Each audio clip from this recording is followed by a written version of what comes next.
ناظرین، مولانا مکی صاحب نے اپنے پیغام میں تمام علماؤں کو یکجا ہونے کی نصیحت کی ہے اور کہا کہ میں شدید تکلیف میں ہوں اور آپ سے رابطہ نہیں کر سکا۔ یہ پیغام میرا آپ سب کے لیے ہے اور یہ ویڈیو ان کی ملاحظہ فرمائیں۔ جزاک اللہ۔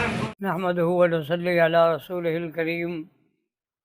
برادران اسلام، آج کل میں کافی دنوں سے بیمار ہوں اور حتیٰ کہ کچھ عرصے تک تو حرکت کرنے کے قابل بھی نہیں تھا۔ اب تھوڑا سا الحمدللہ یہ ہوا ہے کہ چل سکتا ہوں اور کسی ڈاکٹر کو جا کر دکھا بھی سکتا ہوں۔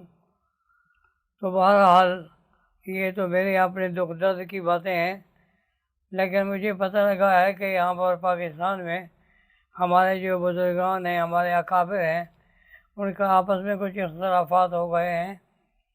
حالانکہ آپ کو علم ہے کہ بھی یہ جتنا پاکستان کے مدارس دینیہ کی رجسٹریشن ہے، وہ سب سے پہلے جب ہم ابھی قاعدہ پڑھتے تھے تو اس وقت ہوئی تھی، یا اس سے بھی شاید پہلے ہو۔ تو اب سنا ہے کہ وہ دوبارہ کوئی ایک نیا وفاق بنا ہے جس میں حضرت مفتی عبدالرحیم صاحب ہیں اور جس مفتی تقی عثمانی صاحب اور دیگر حضرات ہیں۔ اچھا، آپ حیران ہوں گے اور دیکھیں گے کہ میں 3 راتیں پہلے یا 4 راتیں پہلے دیکھ رہا تھا کہ جامع الرشید کے احاطے میں ایک بہت بڑا اجلاس ہو رہا ہے اور مفتی عبدالرحیم صاحب نے سفید کپڑے پہنے ہوئے ہیں اور مجھے بڑے اچھے لگ رہے ہیں ماشاءاللہ۔ تو میں نے کہا کہ اب جب آئیں گے مفتی صاحب تو میں کہوں گا کہ بھی پہلے میرے کپڑے بنوائیں۔ اللہ اکبر، یعنی میں خواب میں کہہ رہا ہوں، اللہ اکبر، یہ جاگتے ہوئے نہیں ہے ماشاءاللہ، خواب میں۔ تو آج پھر حضرت پیر اقبال صاحب آ گئے تھے، ساری باتیں سننے کو ملی۔ تو بہرحال یہ ہے کہ میں خصوصی دعا کروں گا کہ یہ اختلاف ختم ہو جائیں گے اور جیسے پہلے تھے اب بھی اسی طرح یہ پہلے سے رہیں گے انشاءاللہ۔ کیونکہ اگر اختلاف رہا نا جی، خدا نہ خواستہ تو پھر اس کا بہت بڑا نقصان ہوگا بے شک۔ رات ہی میں دیکھ رہا تھا کہ اپنا ٹیلی ویژن پہ وہ حمداللہ صاحب وہ اپنی بات کر رہے تھے۔ تو اگر اس طرح رہا تو دنیا ہنسے گی کہ بھی اگر علماء حق بھی آپس میں لڑتے ہیں، علماء حق کا بھی آپس کے اندر اتحاد و اتفاق نہیں ہے، تو پھر کس کا اتفاق ہوگا؟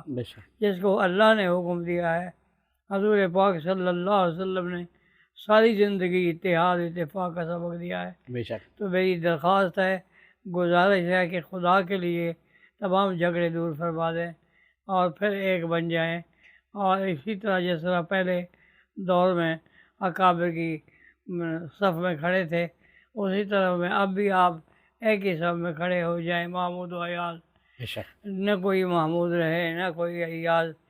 ربنا تقبل منا انک انت السمیع العلیم وتب علینا انک انت التواب الرحیم۔ ربنا تقبل منا انک انت السمیع العلیم ربنا واجعلنا مسلمین لک ومن ذریتنا امۃ مسلمۃ لک وارنا مناسکنا وتب علینا انک انت التواب الرحیم۔ ربنا انک جامع الناس لیوم لا ریب فیہ ان اللہ لا یخلف الميعاد۔